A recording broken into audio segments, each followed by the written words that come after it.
दरअसल राजधानी दिल्ली में आज एक बड़ी आतंकी साजिश नाकाम हुई।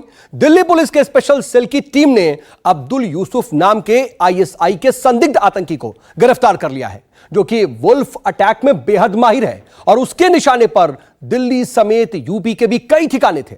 आतंकी के पास से भारी मात्रा में आईडी और एक अत्याधुनिक पिस्टल भी बरामद हुई है। फिलहाल पुलिस ने आतंकी अब्दुल यूसुफ को 8 दिन के रिमांड पर ले लिया है।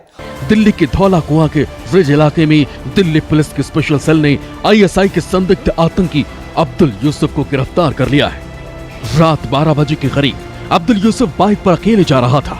पुलिस वालों ने रोकने की कोशिश की तो फायरिंग शुरू कर दी। मुठभेड़ के बाद अब्दुल यूसुफ को जिंदा पकड़ लिया गया।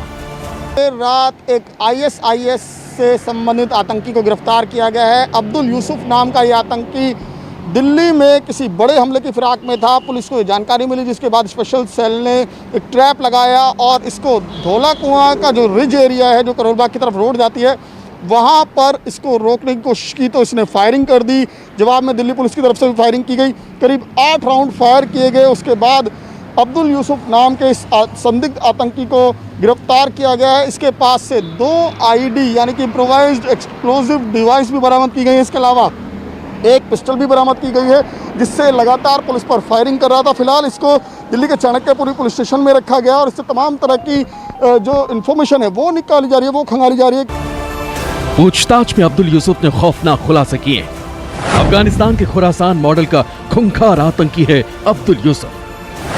स्टेट इन खुरासान प्रोविंस के कमांडर के संपर्क में था अब्दुल। सीरिया में मारा गया यूसुफ अल हिंदी का दाहिना हाथ है अब्दुल यूसुफ। अफगानिस्तान में मारा गया पाकिस्तान के अबू हफ्सा का करीबी। अपनी पत्नी और बच्चों के पासपोर्ट अब्दुल यूसुफ ने बनवाए थे।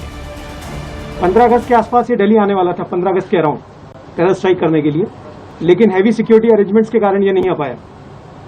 तो अब इसको लगा कि सिक्योरिटी लूज हो गई होगी तो ये आ जाए यहाँ पर, जिसमें पकड़ा गया। इसका प्लान था कि यहाँ ऑपरेटिव ये आईडी लगाने के बाद में ये वापस जाके प्रेस इंस्ट्रक्शंस का अवेट करने वाला था। इसको फ्रेश इंस्ट्रक्शंस क्या मिलते हैं, जो इसके हिसाब से इसको अगले आदेश जो थे वो फिदाइन करने के थे, पर वो कहाँ करना था, क्या करना था, उसके बारे में से नहीं बताया गया था।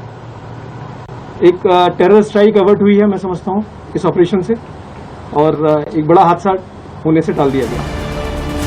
पूछताछ में अब्दुल यूसुफ के टारगेट पर क्या क्या था वो सुनिए। अब्दुल यूसुफ के टारगेट पर दिल्ली और यूपी के ठिकाने, अयोध्या का राम मंदिर बगदादी के टारगेट पर, दिल्ली के भीड़ भाड़ वाले इलाके में आतंकी धमाके की साजिश। ये बेहद सनसनीखेज खुलासा है। जब पुलिस ने अब्दुल यूसुफ की तलाशी ली तो उसके पास से क्या क्या मिला वो सुनिए। पुलिस ने 15 किलो बरामद आईईडी को दिल्ली के बुद्धा गार्डन में डिफ्यूज किया है। उस वक्त की ये तस्वीर है। 4 फीट गहरा गड्ढा बन गया है। आईडी को देखिए, रोबोट के जरिए डिफ्यूज किया जा रहा है। आईएस आतंकी अब्दुल यूसुफ से जो 2 आईडी बरामद किए गए थे, उनको यहीं पर बुद्धा गार्डन में इसी जगह पर डिफ्यूज़ किया गया था।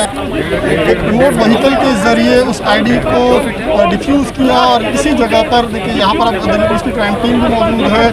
उन्होंने मौके से सैंपल उठाए हैं, जिसमें पता लगाया जा सके कि आखिर इसमें किस तरह के विस्फोटक का इस्तेमाल किया गया था, किस तरीके से इस आईडी को बनाया गया था। तमाम तरह की जानकारियाँ अब अब्दुल यूसुफ से जुटाई जा रही है। इसके अलावा ये जो जानकारी बेहद चौंकाने वाली है कि अब्दुल यूसुफ इस इलाके में कल जब देर रात आया था, वो दरअसल किसी शख्स से कुछ सामान लेने आया था।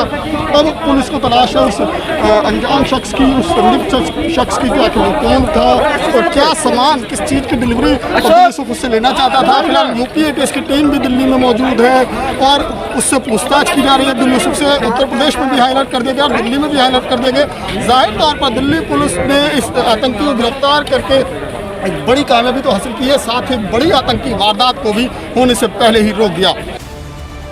इतना ही नहीं, अब्दुल यूसुफ ने पूछताछ में खुलासा किया है कि वो वुल्फ अटैक का ट्रेंड आतंकी है। दिल्ली और यूपी में वुल्फ अटैक करने वाला था।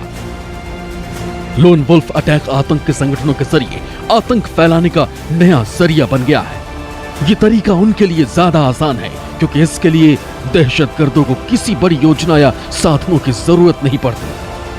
हाल ही के दिनों में दुनिया भर में लोन वुल्फ अटैक में सैकड़ों लोगों की जान जा चुकी है। कई मामलों में हमलावरों ने या तो खुद को खत्म कर लिया या फिर पुलिस से मुठभेड़ में वो मारे गए। ये जो एक नई तरह की टेक्निक नहीं है, ये पुरानी टेक्निक है, पर चूंकि आज इंटरनेट का टाइम है, आपको डायरेक्शन कहीं विदेश से मिल सकती है। इसमें ISIs का जैसे आजकल बहुत बड़ा रोल है, वो इस तरह की चीज़ों में लगे रहते हैं कि जहाँ जहाँ उनके इंटरेस्ट जुड़े होते हैं उन कंट्रीज़ में टाइम टू टाइम वो ब्लास्ट कराते रहते हैं। पहले एक कन्वेंशनल टाइप का क्राइम या टेररिज्म अटैक होता था कि टेररिस्ट आए, कहीं दूसरे स्टेट से आए, पाकिस्तान से आए, बाई एयर इंडिया के अंदर आए और उन्होंने अपनी वारदातों को सरंजाम दिया। लोन वुल्फ अटैक हमले का वो तरीका है जिसमें आतंकी रोजमर्रा या साधारण चीजों का इस्तेमाल करते हैं। इस हमले में एक अकेला शख्स ही पूरे अटैक को अंजाम देता है। तो आपने देखा कंट्री मेड रिवॉल्वर या रामपुरी चाकू बड़े मशहूर हैं। बिल्कुल एक आम चीज़ों से वो काम करते हैं। एक लोहे की पाइप से वो उसकी नली बना देगा और रिवॉल्वर कट्टे का इस्तेमाल कर देगा। इसी तरह ये जो अब ट्रेंड आया लोन वुल्फ अटैक का, ये बिल्कुल सेम चीज़ है, बिल्कुल एक ट्रेडिशनल चीज़ है, बिल्कुल एक जिसको बोलें देसी जुगाड़ वाला मामला है। तो ये देसी जुगाड़ पे ही सारा सिस्टम चलता है और इस तरह की चीज़ें अब ये चूंकि अब आनी शुरू हुई हैं तो इस तरह की चीज़ें, और क्योंकि उनका दिमाग इस तरह से काम करता है जो कॉमन मैन को अटैक करे। लोन वुल्फ अटैक का मकसद अकेले दम पर ज्यादा से ज्यादा नुकसान पहुंचाने का होता है।